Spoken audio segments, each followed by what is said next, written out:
Good morning, everyone. My name is John DeVries. I'm the Vice President of Research for the Land Economics Foundation.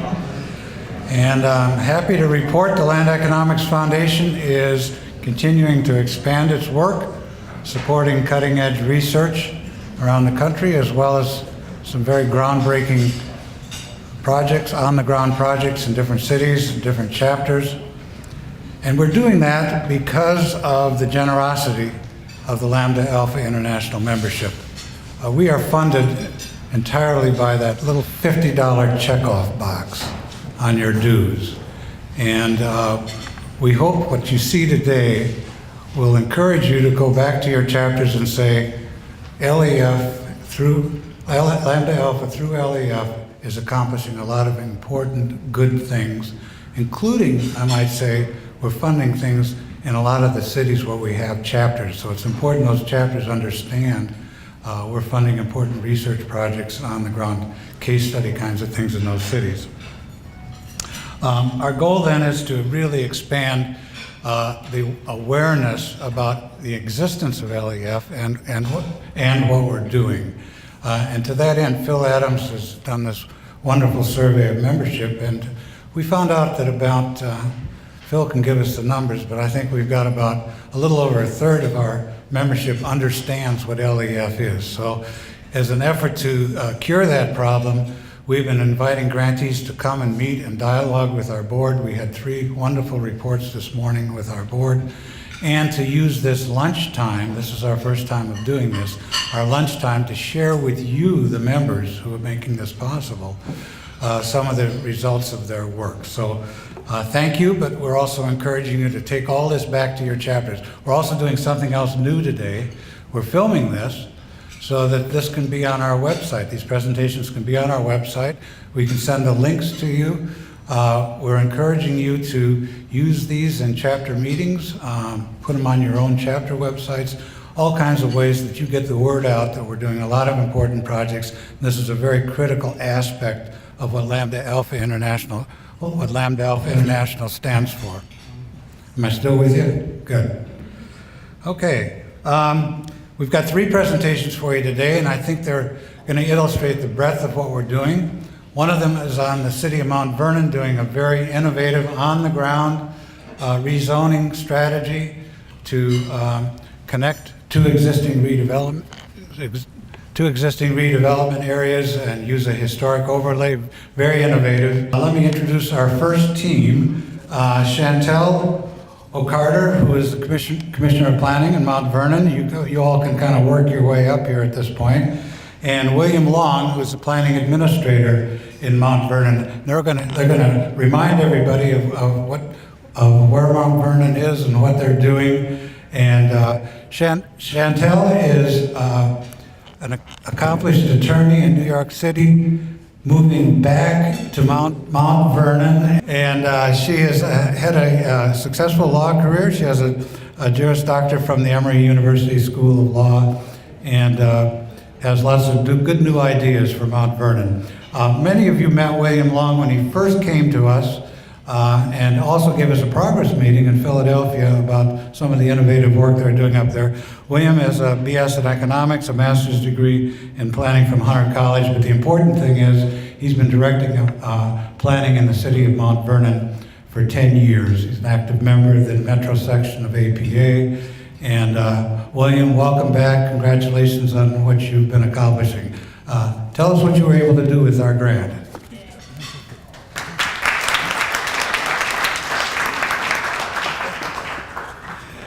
Hi, good afternoon, everyone. First, I'd like to extend a heartfelt thank you to the members of the Land Economic Foundation for inviting us here to speak today and for providing us with this grant that William will be giving you a lot more information about shortly. I just wanted to first say that this grant has been integral for the city of Mount Vernon. We are a small city located in New York, just north of the Bronx. However, we have big city issues. We are 4.4 square miles, and we are the second most dense city in the state of New York. So with that said, we have a lot of development that's coming our way, particularly since the New York State is becoming overcrowded, or New York City is becoming overcrowded, a lot of developers and folks are looking to move somewhat north, and Mount Vernon is their next stop. So grants such as this, which allows us to kind of hit the ground and figure out how we can prepare for the development that's coming our way, has been essential. We've also been able to use the results of this study to leverage additional funding for implementation. So it's really important for us to receive these grants, and we want to thank you again.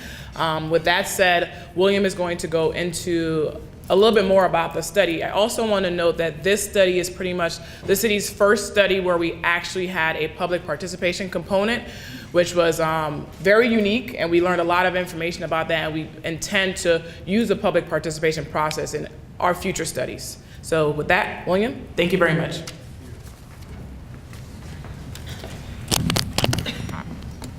Hello. Again, I'm William Long. I'm planner with the City of Mount Vernon. And all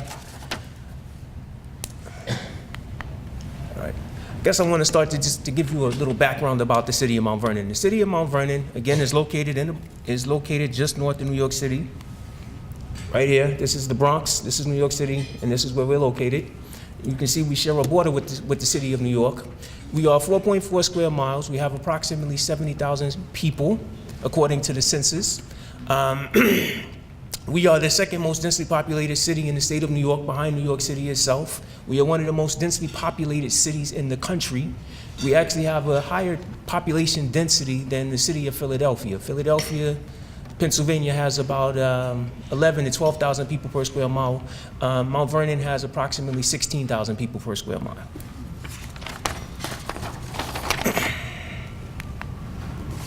So the nature of the study was for 2 blocks. South 4th Avenue is what we call it. The local name is the Ave. But South 4th Avenue, it runs from 1st Street, there's 2nd Street, and then this is 3rd Street. So it's 2 blocks. As you can see, it is a block or so from the county's 3rd busiest bus terminal and a commuter rail station that's within the city of Mount Vernon. So it's actually the main corridor for the city of Mount Vernon in terms of shopping and so forth. This is all located within the city's downtown. It has mainly it's small mom and pop shops, but there are some national retailers and some national brands located along the corridor. So again, this is the city's downtown. And the nature behind the study was that the city of Mount Vernon we have 2 planning initiatives going. The planning initiative here to the north of the study area, this is the study area. The planning initiative to the north of the study area, the city received $435,000 from New York State to conduct what's called a brownfield opportunity area. And what that allows us to do is to study this particular area to determine what sort of transit-oriented development and how we can grow and to create an area-wide plan for this particular section. This section is the section that actually encompasses the county's 3rd busiest bus terminal, and it also houses the Metro North commuter rail station. And then to the south of the study area, which is here, there's a public-private partnership. Currently right now, approximately $3 million has been spent to revitalize this particular zone. We created an urban renewal plan. It serves as an overlay to allow for mixed-use development. So the nature of this study was to figure out how the city could tie this area to this area, and this made some sense in terms of, that's the nature of the study, to help us understand what makes some sense for that. So in order to look at the area from a comprehensive standpoint, New York State requires that any studies that you conduct must be aligned with your city's comprehensive plan. So let me back up a step. The city's comprehensive plan was adopted in 1968 and had not been updated since. So in 2011, we started to update the city's comprehensive plan. The comprehensive plan was not adopted. or the update was not adopted. So as we continue to study various sections of the city, we fold those particular sections into the overall comprehensive plan so that when we do adopt the comprehensive plan, those studies will be adopted as well. So that's how the Southworth Avenue corridor study folds into the city's comprehensive plan. So to talk about the public participation process, again, as the commissioner was mentioning, the city of Mount Vernon, like I said, I've been in the city of Mount Vernon for 10 years now, and I don't think that throughout the city's history that public input was taken into account as, planning and so forth occurred within the city. So with that being said, what we did was we had a business stakeholder meeting, we had a general public meeting, and then once the analysis was conducted and the recommendations were presented, then we presented those findings to the mayor, got his input, the city council, and the planning board. Now, what's essential about those three is that they are the decision makers for the city. And in order for the plan to go from a point of just being a plan and actually being implemented, their buy-in was necessary. And then lastly, we had a final public meeting to present the results to the public.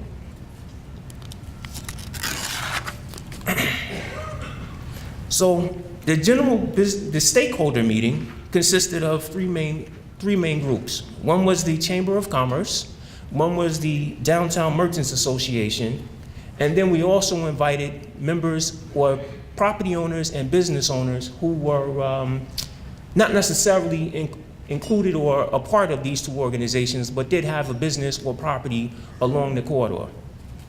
So the outcome from that, what did I do? So you can see the agenda is on the right side from the meeting. And the outcome from that, we found some themes. One was parking, safety, physical conditions, retail mix, and small business support. So with parking, what they were telling us was that there are a lot of people who double park along the corridor. It's congested. It's, we could say it's maybe 50 feet of right-of-way, and there's an aisle of parking, there's the carriageway, the motorway, and then there's another aisle of parking. So what happens is the business owners actually like to park directly in front of their stores, and so they occupy the parking spaces. So then you get the shoppers who then come and they double park, and then you also have people trying to load and unload so that the businesses can get deliveries and so forth. The other thing was safety. Safety was a concern, whether it's perceived or whether it's a real, threat. They mentioned that, they would like to have some safety enhancements so at least people feel safe as they walk and traverse, the corridor. The physical conditions. In the 90s, the city made some upgrades to the streetscape. And, the city, for whatever reason, they haven't been maintained. So they were saying that they would like those improvements, the streetscape enhancements, to be revitalized again.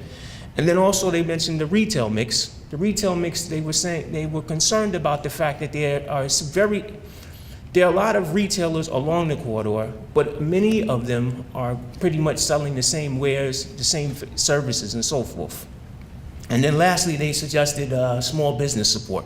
What they like is for a business to open along the corridor, they would like the city to have some liaison wherein they could go and find out exactly what the process is for getting a certificate of occupancy or a certificate of tenancy.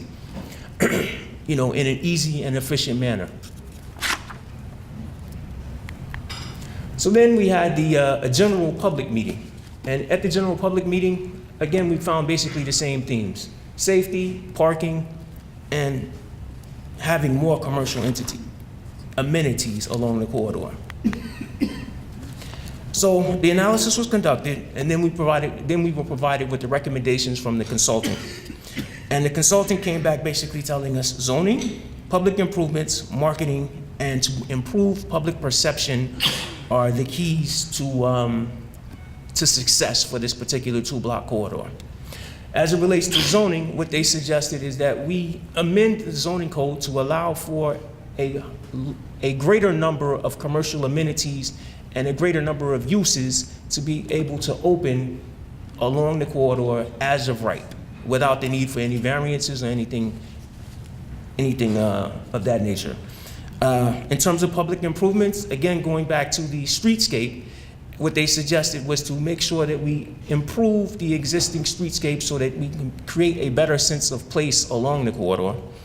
From a marketing standpoint, they said that streetscape is one of the things that can be done to help brand the corridor, but we as a city need to also further market the particular corridor. They also suggested maybe having the Merchants Association create what's called a business improvement district, so that they can kind of handle the marketing themselves and some other aspects of, I guess, of maintaining the corridor and maintaining and creating the sense of place, over the long run, regardless of whether the city is able to do so or not. And then lastly, they recommended improving the public perception. Again, that deals with the safety issue. Whether the perception is, whether it is a threat that is, perceived, or it is a safety issue that is actually real. What they said is that we need to do things to at least improve the public's perception of safety and how people walk and feel as they walk along the corridor, so that they'll feel more comfortable shopping and actually wanting to be there. So lastly, moving forward rather, we had the mayoral presentation, and then the city council presentation. And what was interesting about these two was the consultant came in and, had a designated time of, let's say, an hour or so, and really with the mayor's time, it was really even tighter than that, to kind of come in and present the results to these two decision-making bodies. And what they found is that the decision makers were so engaged that they actually went over the time, to the point where the consultant had to end the meeting, because that's just how engaged they were.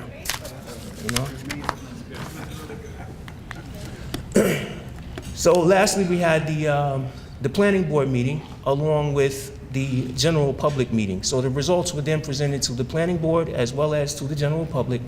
All questions and so forth were directed to the consultant.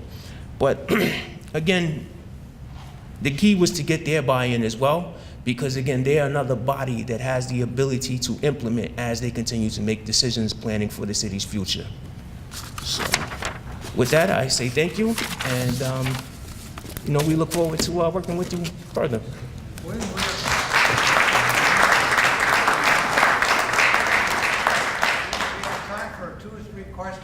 Very focused questions for William before we have our second speaker.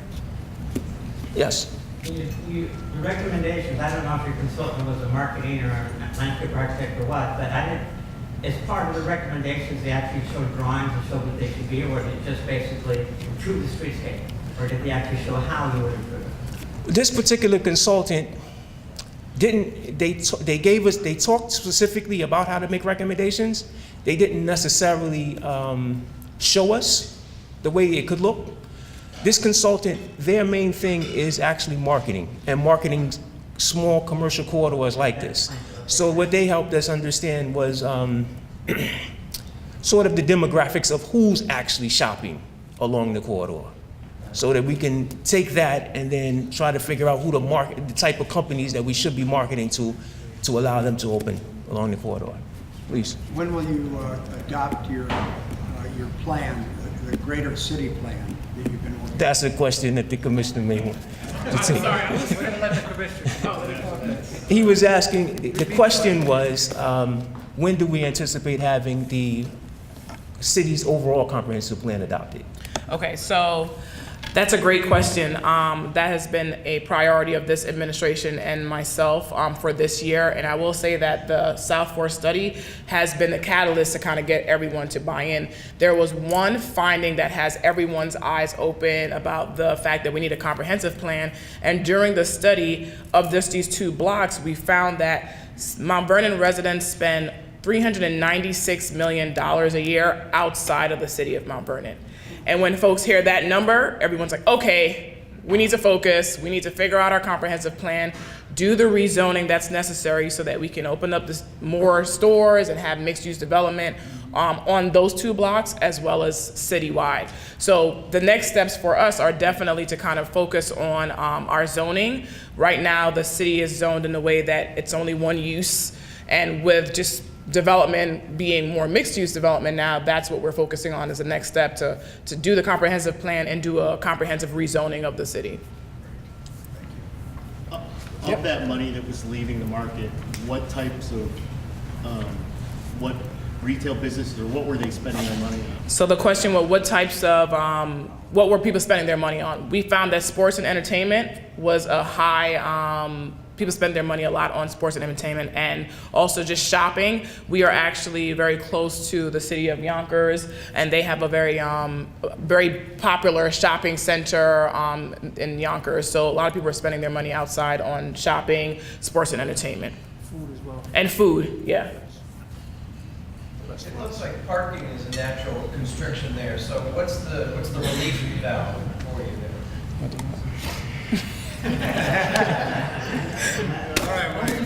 I'm like, you got this one? Guess who's on the spot? Well, that takes us to where we're going next. So the next component of the comprehensive plan that we really want to spend some time focusing on is actually mobility. And how do we handle, again, as the commissioner mentioned, we are growing. How do we handle parking? How do we handle the ability for people and goods to be able to get in and out of the city as a marketplace? So that's where we're going. One more question, please. I think that one of the issues also is that we're a walking city. But these 2 blocks right here, one of the recommendations from the study was just to actually cut the block, because right now you have to walk to 2 blocks to be able to move in and out, and that just, even though it sounds like a very simple solution, is going to take a lot of work just to kind of cut the block in half so we can have a parking lot on both sides. So those even simple solutions take a lot of work. I come from Vancouver. When you solve the parking problem, come and visit, please. Will's going to solve it. Do you have a concept of business improvement areas in your part of the world? This is where the businesses get together, they voluntarily pay taxes, they market that 2 blocks. So essentially what's happening is the Downtown Merchants Association is actually the beginning of that. Right. They are a collaboration of the business owners along South Fourth Avenue who have decided to get together to figure out what can be done to basically market and brand the avenue further. They haven't gotten to a point of actually seeking a bid, because a bid is a creation of New York State. But that's something that they're looking into. Thank you.